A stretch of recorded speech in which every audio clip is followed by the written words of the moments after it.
Pick series के एक और नए शुमारे में आप सबका इस्तकबाल है। जैसा कि आप जानते हैं, इस सीरीज के जरिए से हम करते हैं बात ऐसे स्टूडेंट्स के साथ, ऐसे स्कॉलर्स के साथ जो है तो जम्मू कश्मीर से, लेकिन इस वक्त दुनिया के मुख्तलिफ ममालिक में किसी फेलोशिप के तहत, किसी स्कॉलरशिप के जरिए से तालीम हासिल कर रहे हैं या आने वाले दिनों में वो वहाँ तालीम हासिल करेंगे। इसी तरह से आज के इस सेशन में हम आपकी मुलाकात कराएंगे एजाज नजीर से, जो आने वाले दिनों में टेक्सास जाने वाले हैं। यूनिवर्सिटी ऑफ ह्यूस्टन में उनका एडमिशन होने वाला है आने वाले दिनों में, और वहां अगस्त में वो जाएंगे।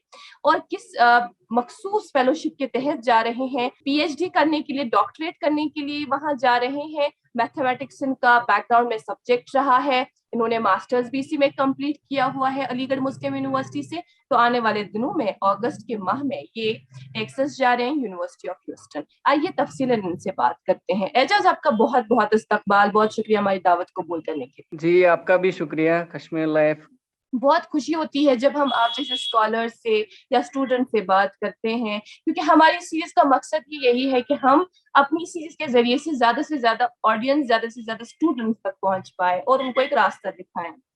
सबसे पहला सवाल वो ये रहेगा कि हमें अपने बारे में ब्रीफ करें। एजाज कहाँ से हैं कश्मीर में, और पढ़ाई का क्या मामला रहा? Over the past several years, the private schools have assumed a major role in education sector. 99% of the first 20 positions are from private schools. 98% of the students who achieve distinctions are from private schools. 94% of the students who achieved first division are from private schools.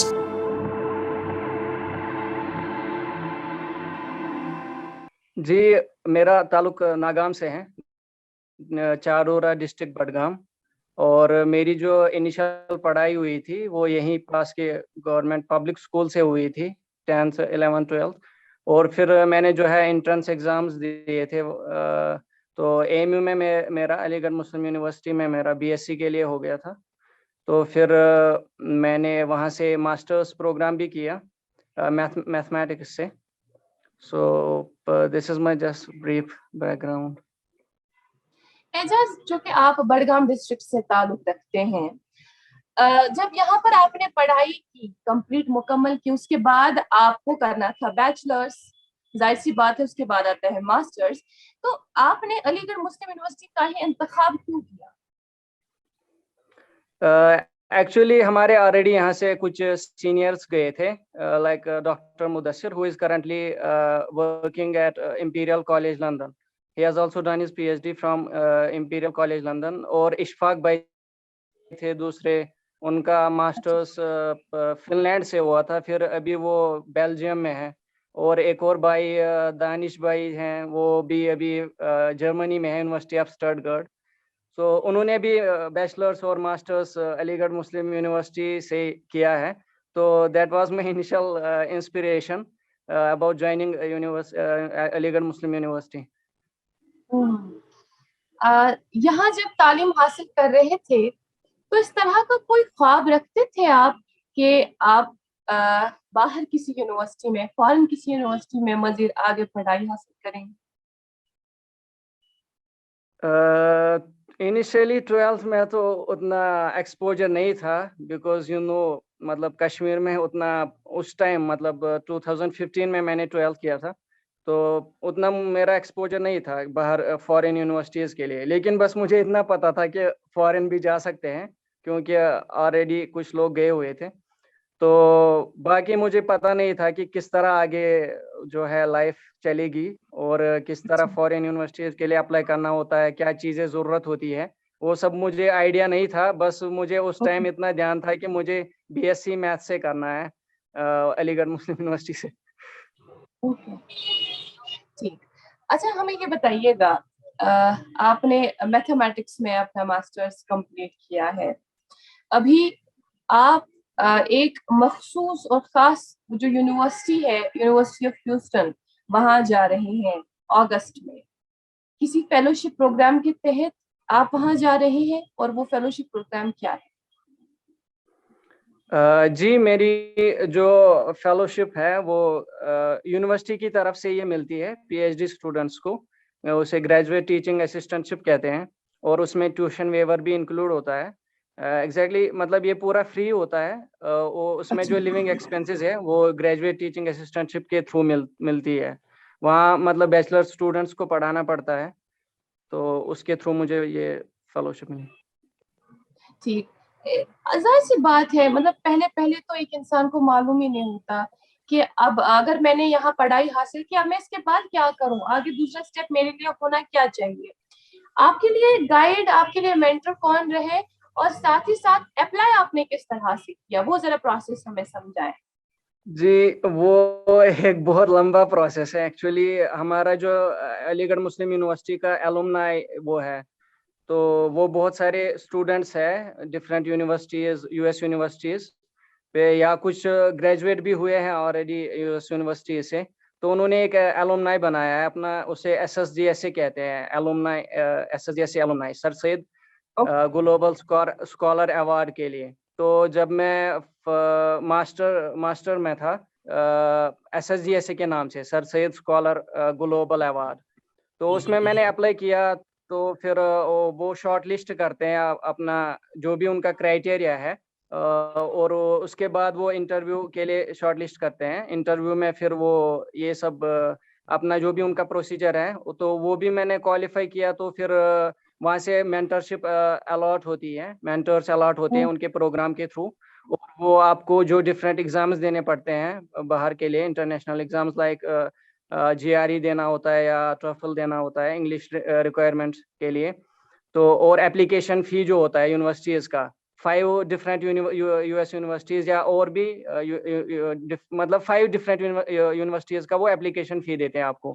तो उनके through मेरा फिर जो है ये procedure पूरा उनके through चला। अच्छा। That's it.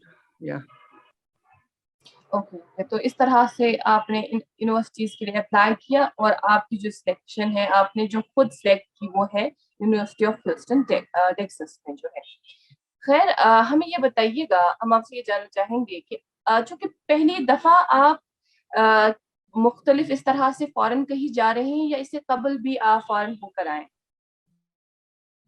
नहीं, ये पहली बार जा रहा हूँ मैं। पहली बार जा रहे हैं। तो क्या चल रहा है ज़हन में? क्या एक्साइटमेंट है? क्या मामला चल रहा है इस वक़्त ज़हन में? अभी तो मतलब जो फीलिंग आ रही है वो एक नेसेसिटी वाली फीलिंग आ रही है कि मतलब जाना है, ज़रूरी है, और जो वहाँ अपॉर्च्युनिटीज़ हैं उनको ग्रैब करना है और फिर दूसरों को भी उसके बारे में बताना है, क्या-क्या अपॉर्च्युनिटीज़ वहाँ मिलती है, कैसे पढ़ाई होती है, कैसे और चीज़ें होती हैं। और दूसरी जो फीलिंग है वो घर से दूरी दूरी वाली है, कि घर से दूर जाना है। So trapped between these 2 feelings. Okay, so देखिए, फॉर इंस्टेंस कोई अगर किसी नई जगह पे जाता है या जाना होता है, उससे कबल वो उस जगह के हवाले से पूरी तरह से गूगल कर लेता है, देख लेता है कि वहाँ क्या है, क्या नहीं है, कैसी कैसी चीज़ें हैं जो नई हैं, एकदम मुख्तलिफ है, मेरे लिए कम से कम नई है। तो ऐसा कुछ मामला आपके साथ भी रहा क्या? इस जगह के बारे में अगर हम आपसे पूछें तो कितना जानते हैं आप? क्योंकि आप अभी गए नहीं हैं, लेकिन जानते कितना है इस जगह के जी। बारे जी, जब मतलब मैं एसएसजीएसए के थ्रू ही जब मैं तैयारी कर रहा था, तो वहाँ जब यूनिवर्सिटीज़, क्योंकि यूएस में दुनिया भर की यूनिवर्सिटीज़ है, तो जब शॉर्ट लिस्ट करनी पड़ती है यूनिवर्सिटीज़, तो उस टाइम में? अच्छा, हम देखते हैं कि किस यूनिवर्सिटी का रैंक क्या है, मतलब एक क्लासिफिकेशन आती है, कार्नेगी क्लासिफिकेशन R1 R2 उसके हिसाब से। ओके, और दूसरा जो है एक एकेडमिक, मतलब हम सर्च करते हैं कि एकेडमिकली ये यूनिवर्सिटी कैसी फिट है आपके रिक्वायरमेंट्स के हिसाब से। दूसरा क्लाइमेटिक कंडीशंस देखते हैं, मतलब और उनका कल्चर वगैरह भी देखते हैं। तो उस हिसाब से 5 यूनिवर्सिटीज़ हम शॉर्ट लिस्ट करते हैं। तो टेक्सास के बारे में, मतलब जो ये ह्यूस्टन के बारे में जो सबसे पहली एक्साइटमेंट ही वही थी कि वहाँ नासा जॉनसन स्पेस सेंटर जो है, वो ह्यूस्टन में ही है। तो बचपन से जो सुनते आते हैं कि नासा, नासा, तो अ, ये एक बहुत बड़ी एक्साइटमेंट थी ह्यूस्टन के बारे में कि वहाँ जाने का मौका मिलेगा और म्यूजियम भी है वहाँ नासा का, तो वहाँ भी जाने का मौका मिलेगा। तो और भी चीज़ें हैं टेक्सास के बारे में, ह्यूमिड क्लाइमेट रहता है, और जो वहाँ के काउ बूट्स, जो काउ बॉयज़ वहाँ का मशहूर है, काउ बॉय बूट्स, और भी बहुत सारी चीज़ें हैं। अगर आप इस शशोपंज में हैं कि आप 9वीं या 12वीं जमात के बाद क्या पढ़ना चाहते हैं, तो आपको इस मशवरे की ज़रूरत है कि आपके लिए कौन सा डिसिप्लिन आपके कैरियर के लिए ज़रूरी है। अब परेशान होने की ज़रूरत नहीं है, आप इस फॉर्म को पढ़ लीजिए, आपकी मदद करने के लिए तैयार है। पूरी तरह से आपको इसके हवाले से, जगह के हवाले से, यूनिवर्सिटी के हवाले से मालूमात हैं, तो आप जब वहां जाएंगे पता तो तब चलेगा कि आप क्या अब नया जानने वाले हैं। तो आपसे ये सवाल हम जरूर पूछेंगे, नासा का आपने बार बार जिक्र किया, नासा के साथ काम करने का शौक है आपको आगे आने वाले फ्यूचर में? ऐसे तो नहीं अभी, क्योंकि मेरा फील्ड थोड़ा डिफरेंट है, मतलब मैथमेटिक्स, वो भी थोड़ा अप्लाइड और प्योर के इंटरसेक्शन पे है। लेकिन फिजिक्स वाले जो है वो वहाँ ज़्यादा काम करते हैं, तो ऐसे तो नहीं है इरादा, लेकिन मे बी अगर कोई ऐसा इंटर्नशिप वगैरह का मौका मिलेगा तो वहाँ जाएंगे। मैथ्स का कोई भी वहाँ प्रोग्राम होगा तो वहाँ जा सकते हैं। जी, इसीलिए मैंने आपसे सवाल पूछा। मैंने सोचा कि इंटर्नशिप का से मुराद ही मेरा सवाल था। इंटर्नशिप के लिए क्या आप कभी वहां नासा जाएंगे? तो आपने बताया कि हाँ, आप शौक रखते हैं। खैर, आपसे ये भी सवाल रहेगा कि मैथमेटिक्स हम सब जानते हैं कि फॉर इंस्टेंस सब समझते हैं, अगर किसी सब्जेक्ट का इंतखाब करेंगे तो आज भी स्टूडेंट्स ऐसे हैं जो मैथमेटिक्स को छोड़ देते हैं, बाकी सब सब्जेक्ट्स को अपना लेते हैं। उन्हें मैथमेटिक्स बहुत ड्राई लगता है। मैथमेटिक्स में आपने मास्टर्स किया, आप इसमें आप रिसर्च करने जा रहे हैं, डॉक्टरेट करने जा रहे हैं, क्या आपका टॉपिक रहेगा जिस टॉपिक के तहत आप बाहर जा रहे हैं? एग्जैक्टली तो अभी टॉपिक मैंने चूज किया नहीं है, क्योंकि वहाँ जाके हम हमारा एडवाइजर असाइन होता है, तो उस वहाँ बेसिकली यूएस में ऐसा होता है कि पीएचडी प्रोजेक्ट बेस्ड होता है, कि वहाँ प्रोफेसर जो है वो इंडस्ट्री से प्रोजेक्ट्स लेते हैं, तो उस पे स्टूडेंट्स को फिर काम करना पड़ता है। तो ऐसे तो मेरा इरादा है कि अप्लाइड एनालिसिस में काम करूँगा।